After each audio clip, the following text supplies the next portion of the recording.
আজকে তোমাদের সাথে যে রেসিপিটা শেয়ার করব, এটা তোমরা সবাই বাড়িতে খুব সহজেই বানিয়ে নিতে পারবে, যেটা হলো ডিমের অমলেটের ঝাল। তো প্রথমে পেঁয়াজগুলো কেটে আমি একটা চপারের মধ্যে চপ করে নিচ্ছি। তারপর একটা টমেটোকে ভালো করে আমি কেটে নেব ছোট ছোট করে। দিয়ে একটা বোলে আমি ডিমটাকে ভেঙে ওর মধ্যে পেঁয়াজ কুচি, লঙ্কা কুচি আর একটু নুন দিয়ে ভালো করে ফেটিয়ে নেব।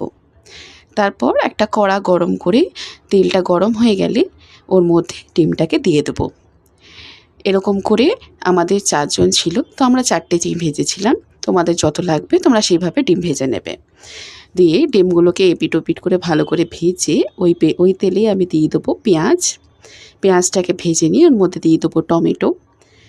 তারপর টমেটোর মধ্যে দেবো লবণ আর দেবো হলুদ, দিয়ে দেবো লঙ্কার গুঁড়ো, দিয়ে ভালো করে নেড়ে নেব। তারপর দিয়ে দেবো জিরে গুঁড়ো আর ধনে গুঁড়ো। তারপর নেড়ে নিয়ে ওটাকে ঢেকে দেব। ঢেকে দেওয়ার পর আবার খুলব। যখন তেল ছাড়তে শুরু করবে ওর মধ্যে একটু একটু করে জল দিয়ে ভালো করে কষিয়ে নেবে, টেস্টটা এতে ভালো আসে। দিয়ে বন্ধ করে দেবো লিডটা। তারপর খুলিয়ে ওর মধ্যে জল অ্যাড করব। জলটা ফুটে গেলে ওর মধ্যে ডিমগুলো দিয়ে ভালো করে নেড়ে নেব। দিয়ে দেখো ডিমের ঝাল রেডি হয়ে গেছে। চলো, বাই বাই।